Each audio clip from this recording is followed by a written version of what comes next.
Hello, and we are back for yet another Action Trippin Ballscast. It's just me and Urosh today, so it's me, the reigning CE queen, and reviews dictator, and Urosh, who is our wonderful editor-in-chief.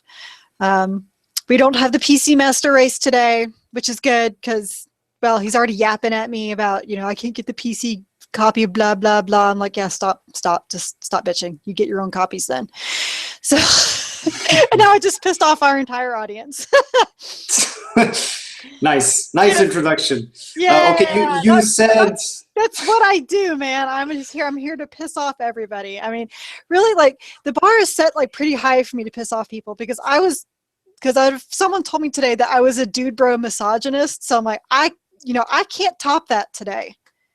A dude bro misogynist. Give me a minute on that one. Look, you said I was wonderful, so that's on record. I'm going to use that in future arguments with you. That's because you haven't blamed me for crap today. That was a pretty nice Monday. As Mondays go, I'm getting a good vibe today from. All right, having a good start to the week. That's always good. Yeah. I can also complain about Vince a bit because he's been bugging me to do these. I have to say this review of a laptop thing, like a laptop hardware review, something. I don't know. So I was like, I mean, why would we do that? Because we don't normally do hardware, and it's gonna seem like it's sponsored, and it's not because we're not getting paid. Right. And like the last time we had we actually had a hardware section on Action Trip. It didn't do very well. We had it for like maybe, I don't know, a year or something, and we reviewed components and stuff. Nobody was into that much, even though like people love PC content. It's mostly like gaming. So I don't know. I mean, it would have been interesting to see it. Like maybe today it's a different situation. I don't know.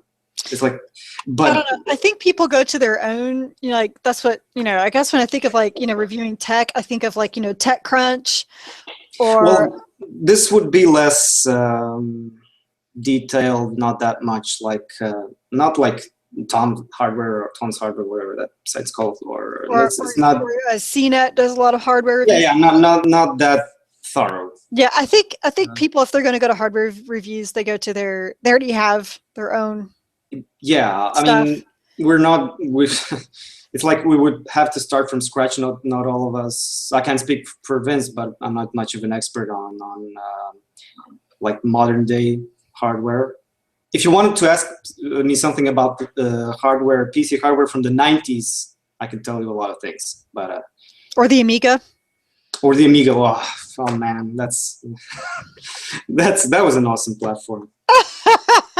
It was. I miss it. I'm kind of sad that it wasn't that like in America it wasn't that popular or at all even. I mean, because it had some pretty good games on it, and it was a great system to work on. It's pretty easy to use as well. See, I never even heard of an Amiga until I think I got the original SimCity for PC, sort of like the old black and white. Mm-hmm. And I remember because you'd get like this huge manual, and to be able to play the game, you had to type in like your code to prove that you didn't pirate the copy. And it was like one of those where it's like the paper is red, so you can't Xerox copy it. Okay. And they had a separate page for PC, they had Commodore, and they had Apple. I think it was Apple II back then, and then they had Amiga. I was like, what the fuck's an Amiga?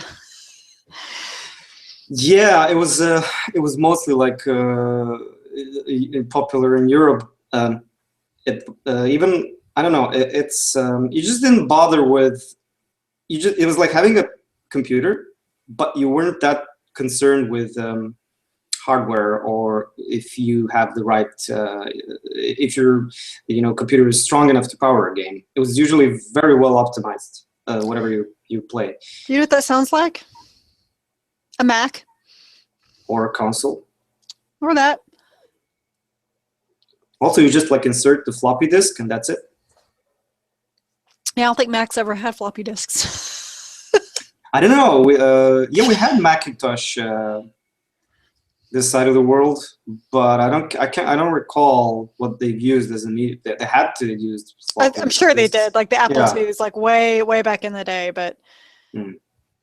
But yeah, but I remember when Mac itself became, a name brand. Like they didn't even really have disk drives. You couldn't. That was like one of the big jokes I remember from PvP Online was that a Mac couldn't like the PC the Mac guru was like name one thing that your PC can do that my Mac can't, and he's like save to a floppy. Like, oh, okay, yeah. Oh, okay, I get it. But I still I don't want to sound like old fart, but it's really kind of missed those days. There's a lot of cool games to play, and I remember the Amiga had like uh, when if you compare it to the PC, it had like better sound and it was easier to use and stuff. And well, most of the games just came out on the Amiga or on consoles or the Sega or the Nintendo. And PC was just like getting started. There were like cool games on the PC, but it was like you had to go into DOS and you had to be like you had to know all these old school commands for just like starting a game. I mean, you know the drill. Yes, yes. I still actually remember, going into, a colon. I Yeah, forget and I forget what the actual command was to start a game. I don't remember anymore. It was like run something. the good side of that story is that there was no Windows to burden the PC while you're playing. Now, and then Windows came and it just Didn't it make whatever. everything better? I mean, come on. Uh, I wish I could say yes. It's just, I was just like going through the entire history of Windows. Not a lot of good memories there. Oh, come on, Windows ME, man. Yeah, That there were was the some. wave of the future right there. Yeah. So I like that in this vidcast we're totally sticking to our original plan. It's what we do. Yeah, yeah. We were Well, totally this has gonna. been a hardware talk starting the Amiga. It's easy. Just blame Vince, and we'll move on. That's right. He's not here, so it's easy to blame him. But our Yep. actual topics of the week was think kind of a big allegation came through last week. It hasn't officially been proven yet, but an EA rep, I should say, has been Or accused. wasn't denied either. Right, Either. right. Yeah. An EA rep was accused of bribing mods on Reddit with, I think it was like tickets to Star Wars Festival, closed alpha guarantees for Star Wars Battlefront if they would remove all negative commentary about Star Wars Battlefront. One mod brought this to light, and he claims he was let go because of this. And then when the head admin of Reddit posted for new moderators, people were asking him why, and he's like, "Well, we've had a few mods that breached our or they violated our procedure, our policy." And so people were pressing even more. It came out that, because what they were doing with Battlefront, and then this ex mod was like, yeah, I was like, because of this, and he started showing all these screenshots of what he had Mm-hmm. noticed from those mods, what they were doing. Mm-hmm. So I mean, it's a shame that's one EA rep that is that has done this and has possibly tarnished EA even further. I'm pretty sure he no longer has a job. But it just kind of makes me sad that this one EA rep felt like they had to do that. I mean, because from what I've seen of Battlefront, when I've heard of Battlefront, they didn't need to do that. I mean, the game kind of speaks for itself. They could have. I don't know. I mean, again, we're in difficult territory here because I don't know if this is necessarily proof. Is it proof? Is it actual proof that they did this? There's no, definitive proof, and no one has come out and said, yes, and here's what I got in exchange for doing this. Here's the emails that was exchanged. There's none of that. It seems to be a lot of speculation. Maybe someone admitted, yes, I did this, or they got caught, or something, but like nothing's come out that said, here's concrete proof that this has happened. That's why I've been very careful to say this is an accusation and these are allegations that have been claimed. But, if it's true, it makes me wonder why this one guy felt like he had to do that, because Battlefront has always seemed to have really good PR. Why did they need to, take out all negative commentary? Because most likely negative commentary was coming from people who have never played it. Since they're talking about like the closed alpha, or those who don't like Star Wars. From what I've noticed after the beta, as much as there were negative comments on it, you okay there? Yeah, I spilled water. There was. I have a drinking problem. A huge. Just don't put any water into your eye, and we'll be. Had to throw in the airplane reference. Indeed, I had to. There was more positive feedback from players, not from like just the press, from players, to kind of overshadow all these complaints. I wasn't like entirely pleased with what I saw in the beta. I did have complaints about it. But overall, I came out with kind of a good feeling. Mm-hmm. So I don't know if anybody has actually had a chance to, try out the full version and see something that oh my God, this is some total shit. We don't deserve this. But I still have a good feeling about it. I just hope that, my biggest fear is that they don't have one aspect of the game covered, which is solo and co-op. It's still mostly going to be co-op with 39 of your other friends. Okay, if that's co-op has changed, man. Okay, I understand that that Earth is becoming more crowded these days, overpopulated. But a 38 to 40 player co-op is pushing it a bit,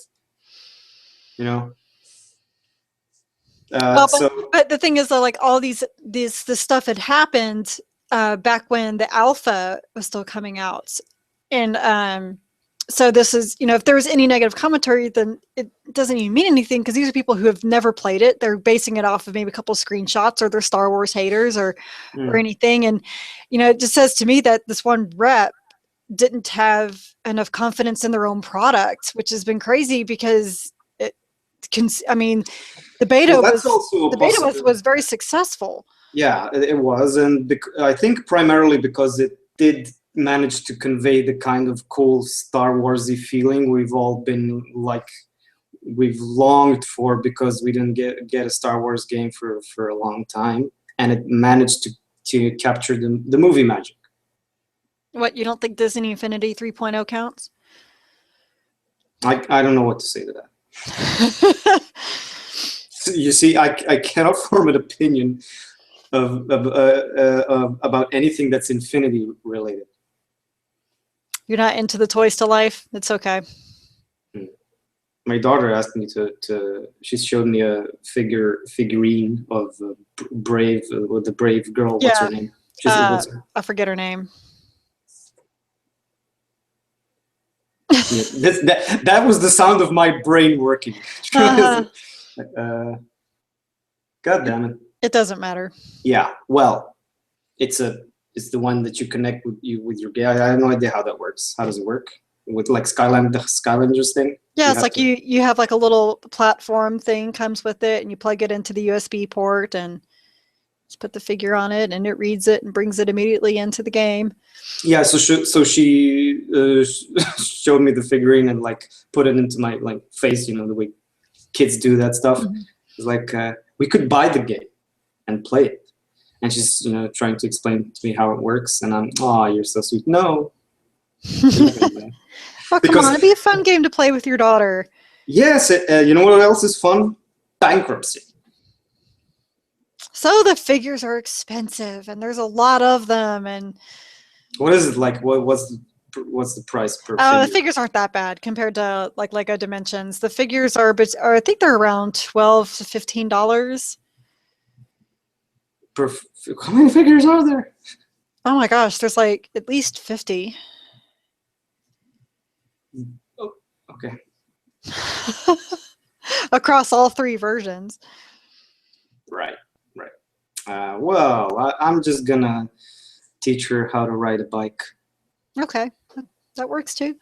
Yeah. All of us saying like you don't count the Disney Infinity 3.0 as Star Wars game, but okay. I haven't played it. I mean, the whole switch to Disney is still a transition for me. So I'm waiting for the movie. So hopefully that will, get me started. I know you don't like change. It's okay. It really is. I'm bad with change. Yes, you are. Thanks. Get out. Fine. It's fine with Jesus, we were doing fine. I mean, we were friends and we were bad-mouthing Vince, and it was fine. And I just point out a fact that you don't like change, and you told me to get out. Look, the truth hurts, and I cannot deal with that right now. Oh, I'm so sorry, Mr. Sensitive. Yes, just let me lie down on the couch at least first, and then we'll get started. Okay. Well, then, should we move to the Xbox One? Would that be better since you don't have an Xbox One? I'm actually looking, the backward compatibility list, because they announced, right, that we're, what is this gonna, is this already? It's already out. Okay, so they officially rolled out the 12th.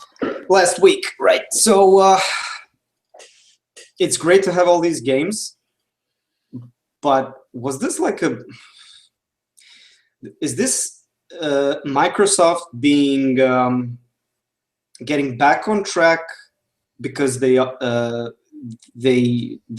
is this like they're getting back on track, they're kind of admitting that they screwed up, or is this kind of a business move?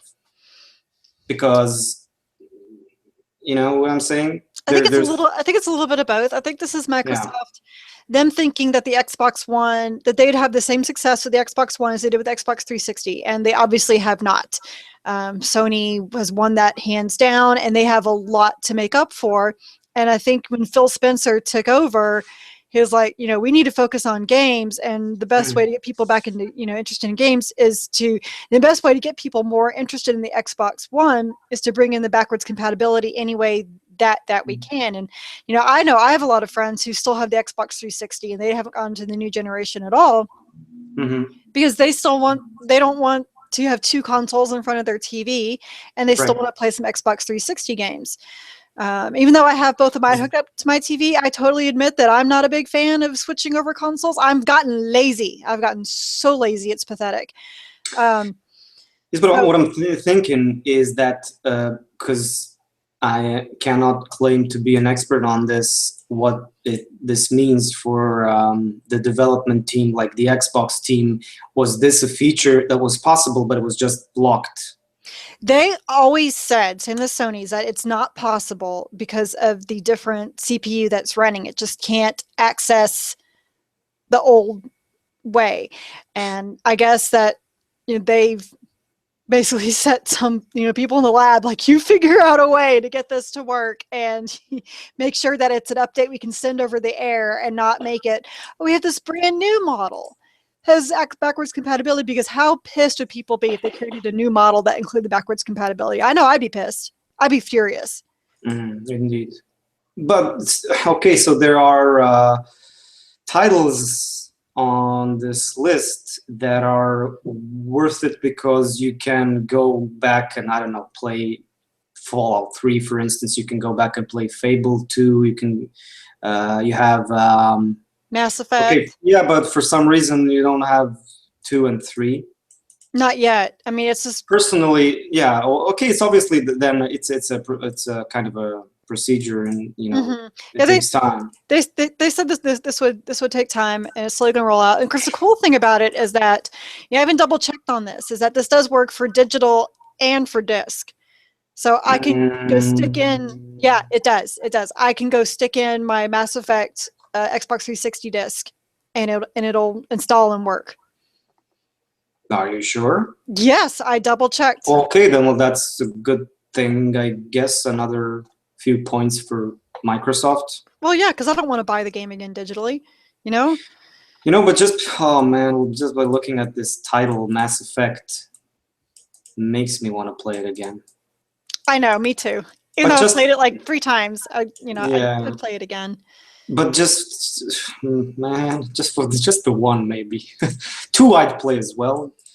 I'm not that good with Yeah, we've talked about 3. 3's just depressing. It's just sad. You don't have that gotta save the world and everything's gonna be great that you get from Yeah, and I also don't have the mystery. Okay, I get it. They're wrapping up the story, yeah. but how they wrapped it up was just like, ah, I it's know. it's I just know. like the first one was so brilliant and so mysterious and so cool and so new and everything.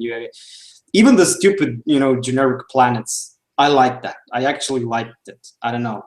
I did too. And you're talking to someone who hates sci-fi, and I ate up Mass I Effect. love that because the universe. Hey, I mean, okay, it's virtually like it's inconceivable now to think that we are technically equipped as a species to explore other planets, but this game just like made it look so believable and real, and that's what kind of like that's how I would imagine this exploration to be. You basically just look for resources and colonize empty planets. There's no life, mostly.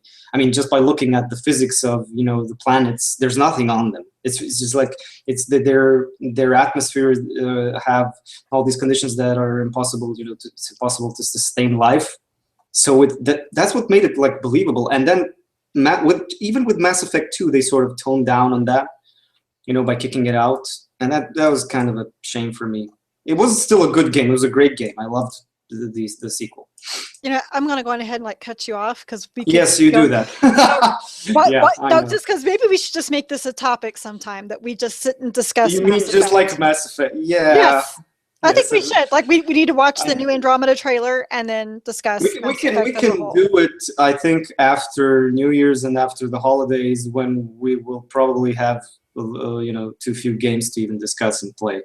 Oh, please. I can discuss Mass Effect every day of the week. Everybody knows that about me as I'm wearing my Mass Effect shirt. Okay. Yes. Yes. My Paragon necklace. Okay. Anyway. Yep. we could switch. We could switch. 1 week would be Mass Effect, the next week Star Wars, and then we'll just go forever. It's the best podcast ever, man. I'm on board. It's the massive Star Wars cast. And then we slowly make the transition and just write about Mass Effect and Star Wars on the website and nothing else. It would be such an easy life, I think. It would be. Man, I like this. I like this plan. I am for it.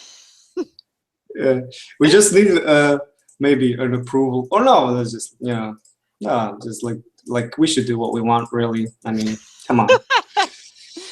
Anyway, yeah. So but, what I mean, else? The list is actually pretty big to start off with. I think they said it's over 100 games, and of course, like all the first party stuff is on there, like the Gears of War Trilogy. Well, yeah, Judgment is up here as well. Yeah, I mean, Halo's not on there, but seriously, this came out with the Master Chief Collection. They're not going to make that backwards compatible. They're just Yeah, there's move no on. point to that. Right.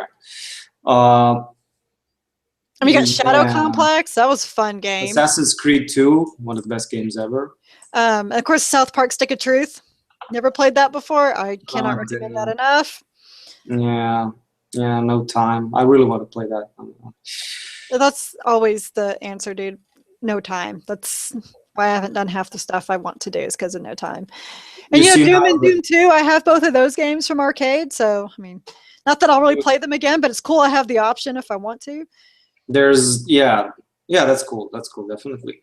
And there's Just Cause 2. Like, if you want to check that, if you want to prepare for the third installment. Yeah, because I have Just Cause 2 on my PS3 because it was a PlayStation Plus game. What's N plus? It just says N plus. Huh? A game? It's a title. It just says N plus. I don't know. Probably it's some arcade game. Who knows? Also, probably some indie thing. Yeah. I would summarize that they've made a good effort here. And they said that hundreds more are coming in the next year. So Yeah, it's looking good for 2016. Like generally, as For Xbox in general, yeah, yeah, they got as some exclusives, and now this, and there's a platform. It's gonna be like a platform that has a considerably larger library as opposed to 2015 and 14. And yeah, so, oh, Mirror's Edge is up here. That's cool as well. yeah. Uh, Got to get people excited about Catalyst. So what better way than to introduce them to the original? yeah, yeah. We still don't have that on the PlayStation. Oh, probably won't. Probably won't. I mean, because the Yeah. only the PlayStation has got that streaming service, PlayStation Now, which Mm. has a subscription to it. I think yes, it does. It costs money to rent the games off of there. So yeah, so I have no interest in that personally. And what? PlayStation Now, like it's their backwards compatible service Yeah, where I you stream know. and you rent it. Yeah, I know. Yeah. I know. I think they fucked that one up. To be Oh, honest, just slightly. Yeah. mm, Yeah.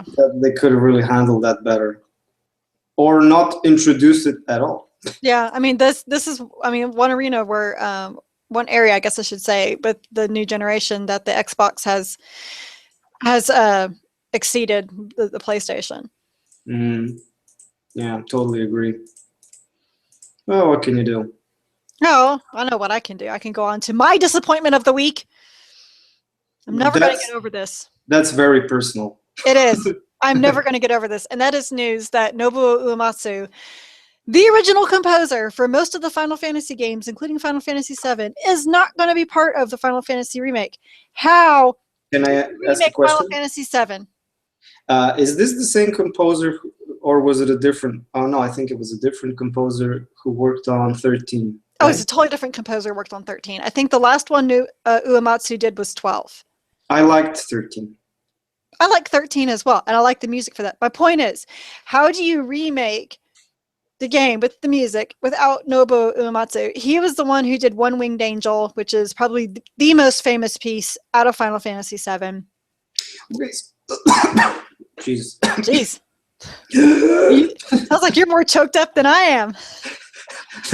Oh yeah, that was totally involuntary. That was my sensitivity to Final Fantasy, which I've never played 7. But yeah, well, everybody who played Final Fantasy said that that was like the best game ever. But I was going to say that I would argue that okay, you played Halo 5 and you liked the music, right? Yeah. Well, it didn't have Marty O'Donnell in it. I mean, it didn't have. That's different. That's different. They didn't when they did remakes of those games, he came back and redid his score for that. He they You used his mean music and they re-recorded it. That's totally different. for But what are you this talking? We're talking about 5. no. I'm talking about he did not do 5. But my point is I that know. Yeah. Okay. I my get point that. is that so he did the first. So he did 3 ODST. Did he do ODST? I don't remember. Anyway, he did the first 3. We'll say that. When they made those remakes, he came back and helped work on the orchestra because that was his music. He helped re-record it because when they redid Halo CE and they did Halo 2, Hmm. they did a better orchestral recording of it. And you can actually Yeah. go back and forth in the differences in the game. Like when you go back and look at the original, you can hear the original music as well. So you can hear the differences in just the Mm. quality of the recording. So it's So, basically a kind of a production improvement yes. for I the mean, better, of course. because Yeah. it was the exact same game. There was nothing changed in it except for how it looked visually. And Mm. but this is going to be a remake, and that it's not going to be a simple remaster. It's a Hmm. remake. They've said that over and over again. They're pretty much redoing the whole thing, and they're not using his original music, and they can't just take his original work and reproduce it because it was all chip tunes back then. Yeah, it's kind of a difficult thing because those um, in those days, music was really good. It was because it was so simple, right? Mm-hmm. But it required a huge talent to make the melodies because the simplest of melodies are usually the hardest to make. But Yeah. you leave the game or you stop playing and you can still sing those tunes. They were that catchy. They were that great. So it is kind of a downer, I must admit. I misspoke. They weren't really chip tunes, but it wasn't like the full orchestral score that Well, you obviously, hear. right. So Right. what year was that anyway? 1997. Well, yeah, they still had pretty. I don't know if it was like 8-bit or 16-bit. If the because can't even remember when that transition happened to 16-bit. But either way, it is kind of a sad thing, since it. I mean, if you say it was part of the whole Fallout trademark. Fallout, sorry, the Final Fantasy. I mean, it really is. And so that makes me wonder if they're going to take his original music and they're just going to have somebody else do arrangements. Or are they going to rewrite it? Either way, like, I'm not that happy with that. So, as I'm sure most fans aren't. Yeah, and to be honest, like, I was not that excited about Final Fantasy Remake to begin with because I don't see the point in remaking it. But now my interest is gone. Totally gone. So not even like a little bit curious? No. Because you know what? The game really was not that great. the story was different, and I think the thing is they're very caught up in Aeris's death. Yes, spoiler alert: 15 years ago, Aeris was killed. Everyone's caught up in like how much that was so unusual at that time to have a main character suddenly killed right in front of you. That never happened in the 90s. And so I think people are caught up in how they felt from that, and then finding out the true story about how Cloud was never a badass, and that was all the stories he's been telling was never him. It was always Zack. And it was a big twist at the end. And I think it captivated a lot of people. But yeah, that's true. The story was pretty great, but the gameplay was pretty darn awful. But see, now we're getting into this difficult territory of old game mechanics, which was a problem for me in remastered old classics like Baldur's Gate, which I started playing like the enhanced edition, and I was like, you know what, I really don't remember it being this shit. Because your nostalgia's clouded you. Well, because everything was too outdated. The interface, the gameplay it was still a good story, but after playing amazing games like Dragon Age Origins, which like that was a huge, step up, a huge progress. Games have evolved so much, so it kind of seems like an unnecessary backtrack. Well, just leave those games there.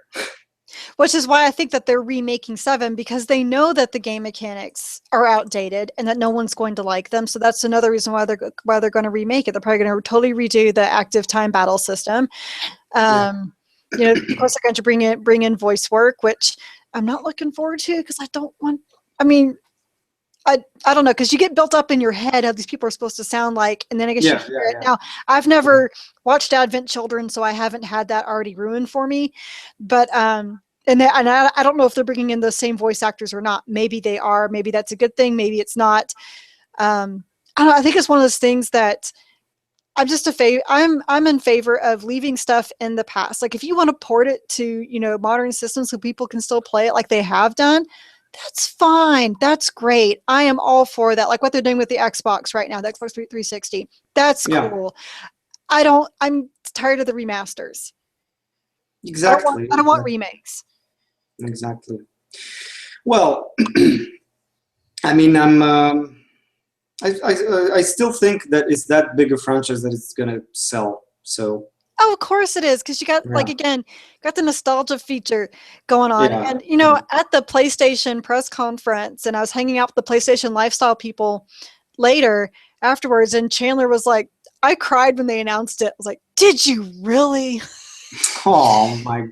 And Diani, his wife, she's like, yeah, he did. I'm like, dude, I officially declare I have more balls than you do. I've never cried about any game. about any game news ever. Okay, I have. now, granted, he's a lot younger than I am, and it came out in a time that probably meant a lot more to him when it came out for me. I mean, I was in college, So no, I didn't play it right then. He was probably junior high or high school. And so it has affected him in a way that it never affected me. So, and I think, and his wife has never played it. And so I think he's just had this harbor thing. Like, this is like the best thing ever. And he can't wait to share it with her. So he got really emotional, which is adorable. And that's cute. Diani, if you're watching this, you're going to hate this game. You and I, we play a lot of the same stuff and we have the same feelings. I'm telling you right now, if they have it the same way that they've always had it, you are going to hate this because the gameplay is terrible. And the story is good, but not enough to keep the gameplay going. And if you don't know the story, I've already ruined it for you anyway. Yeah, he will probably thank you someday. Not today, but someday. Oh, God. Anyway, moving away from Final Fantasy a bit, you want to talk a bit about what you played? Yeah, it's been kind of nice that I haven't been on this crazy review streak. Kind of taking a little. I don't know what you mean. I don't know what that is yet. Well, okay. Well, you and I have traded off. See, I was on it. Now you're on it. So, we all need our, times off. So I'm on it, in it, and every which way. So I got back into Syndicate because I want to go back through the different regions and clear out everything and get all the collectibles. So, and it's honestly just still so much fun just to run through there and just beat people to death with a cane. I'm sorry, it's fun. It is. You know what? I have to admit that while I was playing, I had this moment during the weekend where I was playing Call of Duty and I fired up the zombie thing, the multiplayer thing, which as it turns out is like a completely separate game. And then I noticed you were online, and it was kind of because I had this moment where I was like, you know what, fuck this. It's the weekend. I want to play something I want to play. And then I switched to Fallout. And when I was switching to Fallout, I noticed you were playing Assassin's Creed. And it's just like, and it says you were like exploring London. I don't know. So I was like, oh, that's so cute. She's playing what she wants. Yeah. So it's going through awesome. And stabbing people. Stabbity. Well, yeah, they shouldn't talk shit to me, and I'd probably leave them alone. Yeah. No, I wouldn't. As I said, go behind them and stab them from behind. As I said, if it was down to you, I think you would include this as a feature in every game. Stabbing people for no reason or fishing them out of cars. Ooh. Yeah, or both. Stabbing them while you're fishing them. Oh, you fish them out of cars and stab them. And then with your hidden blade, you just wait. As they sail over. Right. Come here. Just make sure they're still dead. Just stab them. Yeah, because you never know. I mean, it's kind of like real fish. They just don't stop shaking. And you stop wiggling. You gotta make sure that they're still dead. So it was. Yeah, I know the feeling. I'm not there yet, but I know the feeling. Like I want to play something I want. I want to play it. As crappy as I want to play it.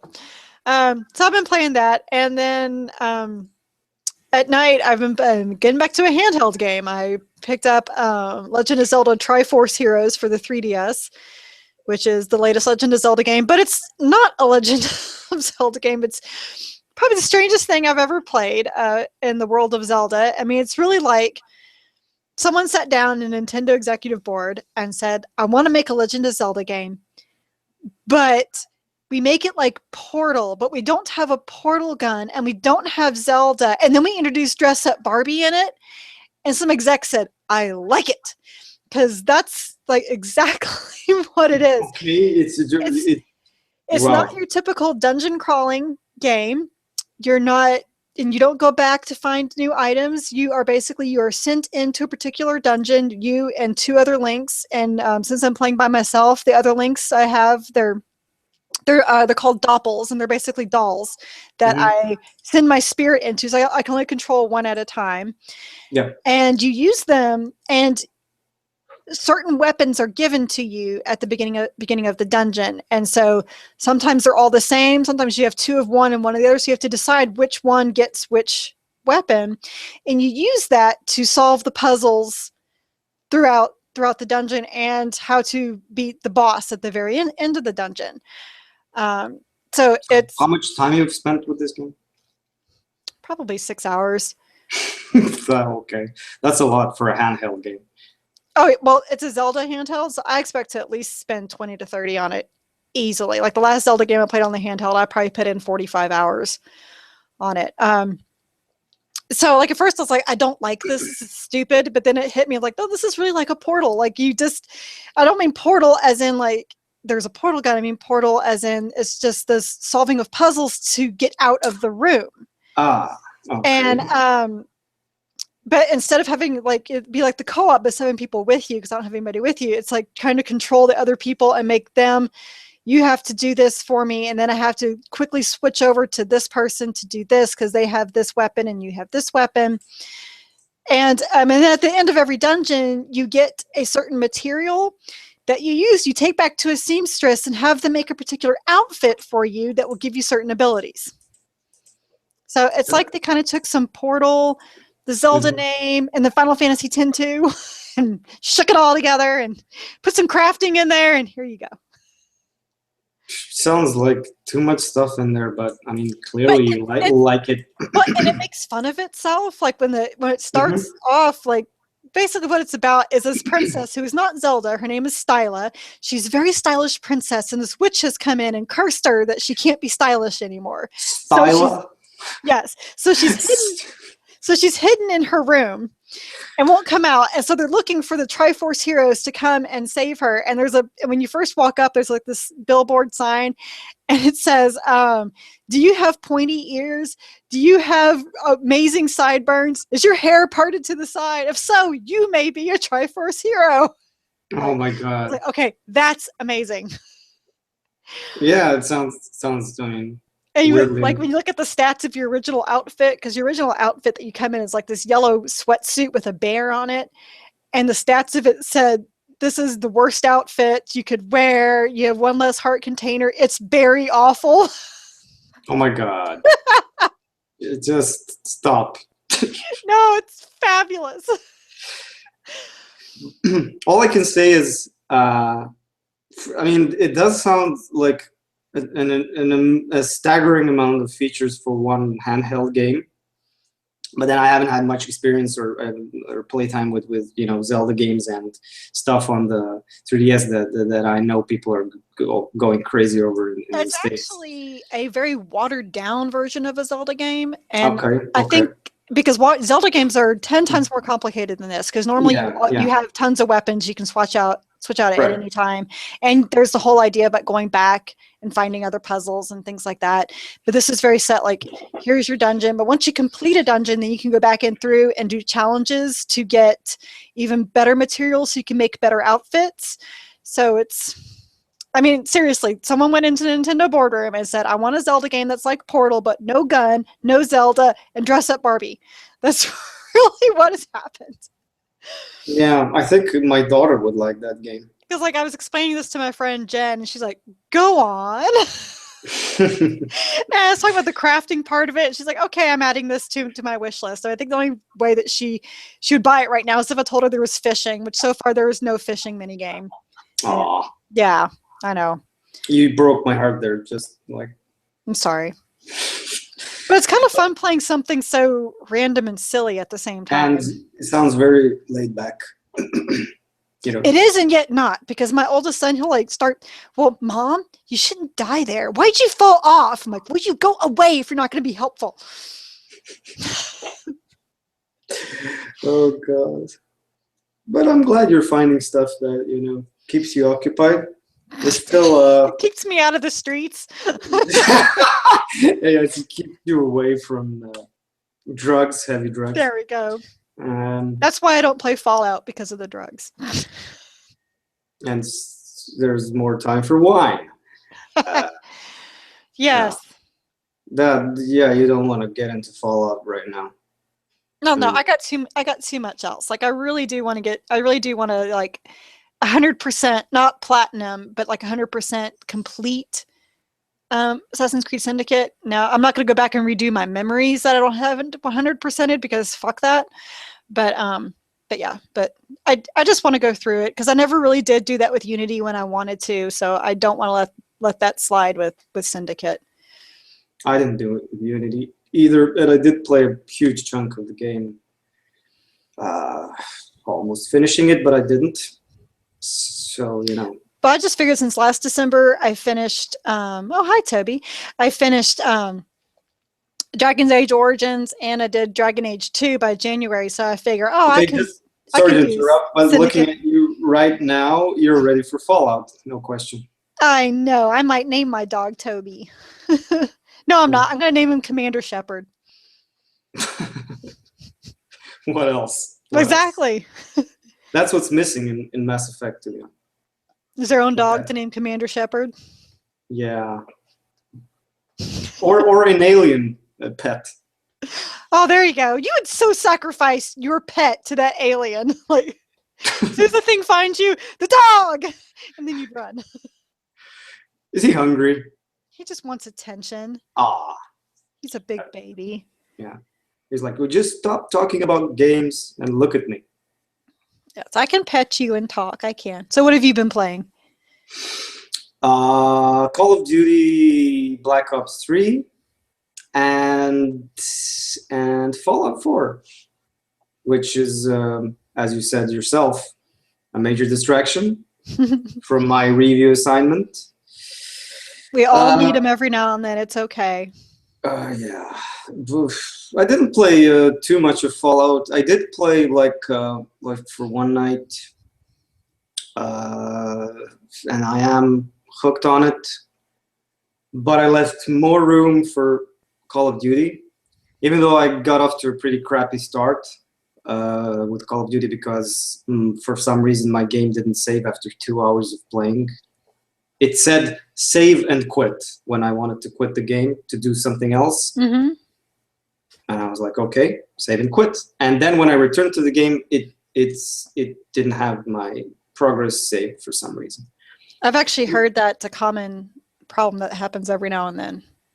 Yeah, it was baffling.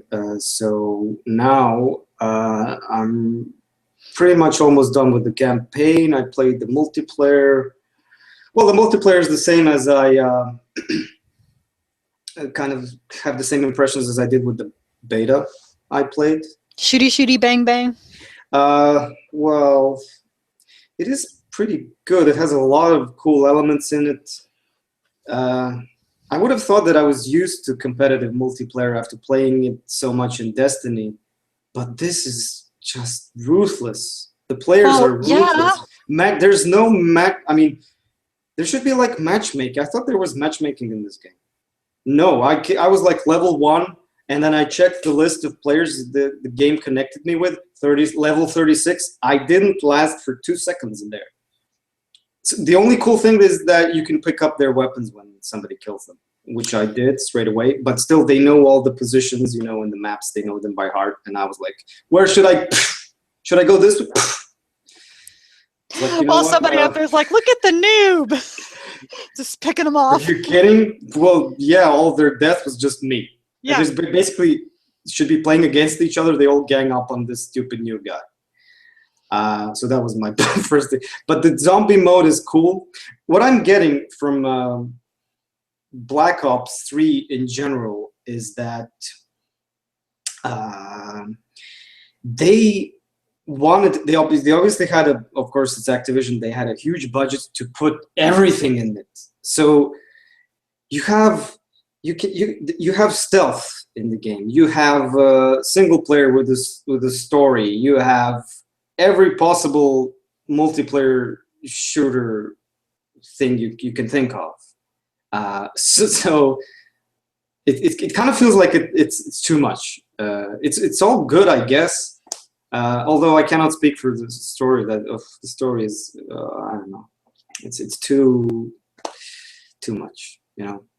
Too much of the old Call of Duty recipe I've seen for a million times before.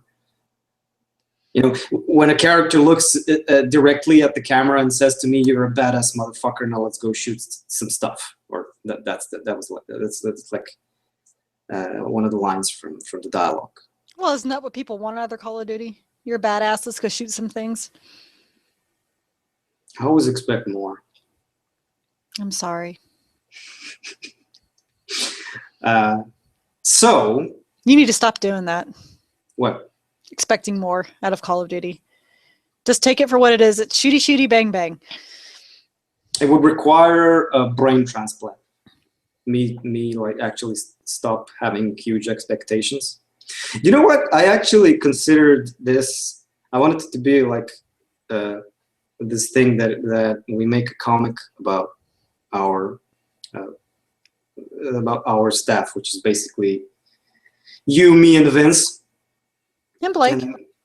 And Blake. Well, yeah, Blake, I guess, but I cannot yet find a place for him because he's generally probably the only normal person, a normal member. I don't know if anyone's ever said that about him. Yeah. Well, as I said, I don't know him that well, so I need to tap into his craziness. And so I kind of pictured like one panel per editor, you know, and I have this. So I have a pretty cool idea. I'm not sure if our readers will respond to this, but I think they will find something that they like. It could be a New Year's comic. I don't know. Anyway, back to Black Ops. So I wanted to, make the most out of the multiplayer. But as I said, it just it doesn't give you like an easy time to practice. It's very, very, very tough. Tough environment. Yeah, I believe that it's. I was racking my brain over the answer to this, and it's Halo that has the specific matchmaking so that they can keep only in the arena. And the Warzone, you're on your own because that's the massive one. But in the arena, they had the matchmaking where it's where newbies stay with newbies and veterans stay with veterans. That way, newbies don't get like what happened to you, killed in 2 steps and then get frustrated and quit. I have to admit, I haven't double checked this yet if Call of Duty has this. But Destiny, like the Crucible, the competitive multiplayer, has the system where you just randomly get matched with certain players, and then based on the statistic of that one match, if they see like 4 guys kicking the living shit out of 4 other players, then they make a different match based on other matches. And so you just go through this one random match, and then they make a more ideal match based on your performance in that one game, which is just totally fine with me, and that works okay. Yeah, so I think the Gears of War versus does that as well. Yeah, it's a good system. So I don't know what Call of Duty I don't think ever has, because the last Call of Duty multiplayer I did was Modern Warfare 3. And my team was full of me, who had never played a game, and then someone who was like that general level 4, who basically dominated our entire team because... Yeah. So I needed a break from that, to be honest, and then I switched to Fallout 4.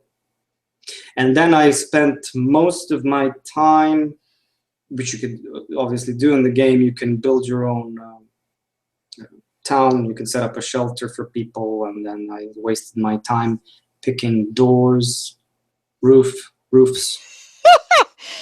floors, different types of floors. Very important stuff. I planted some potatoes, carrots. I did explore. Actually, I did do quite a few quests, but mostly side quest, fetch quest things in order to like level up. And you can level up pretty fast in this game because how it works is when you, as the same in the previous installment, once you reach a location, kind of like in Skyrim, that adds experience. So exploring gives you experience. I'm next to like combat and killing and stuff. Dragon Age Inquisition did that too. Yeah. So you discover a location, then you get some experience, which is cool. And it's also vast. The world is insanely vast. I'm not too happy about the dialogue though for now. But as I said, I didn't get into the story that much. It's really I love the overall tone of the game, the atmosphere. It's awesome, like in Fallout 3, and the music and everything. What's that? What happened there? Oh, dog just kind of like made noises at No. me. He's like, "What are you doing? Not paying attention to me." No, I think what he's trying to tell you is that We need to wrap it up. yeah, it's like this is at least an hour again. Oh well, yeah, because he started off with the Amiga talk. That's why. No. It's not our fault. It's Maybe Vince. that's what we need to do. All right, so next week is Mass Effect. Then the next week after that is Star Wars, and then Amiga, and then Mass Effect, Star Wars, Amiga. Just keep rolling. Be the worst podcast ever. We'd be entertained, but it would be the worst podcast ever for other people, but for me, it would be the best ever. We would have fun. That's really all that matters, right? Right. Well, so if you want to watch us have fun, and that's all that matters, you can subscribe to our YouTube channel and get this in your inbox every week. No, I have not made an audio podcast, and the reason why is because I haven't figured out a way to do that with our lovely CMS. Just don't get me started. Anyway, so there's that. But you can follow us on Twitter and hear all our lovely thoughts there. The site is action_trip. Urash is Ure Vader. I am Crunchy Chocobo. And of course, we ask that you read actiontrip.com every day. Bye. And he's got nothing to add to that. Not much. I think you're doing a fabulous thing with these thank you. Well, introductions and wrap-ups. I don't have I don't have the skill yet. Sorry. All right, I'll just finish it up with jazz hands. There. Jazz hands. We all love jazz hands. Bye, everybody. Bye-bye.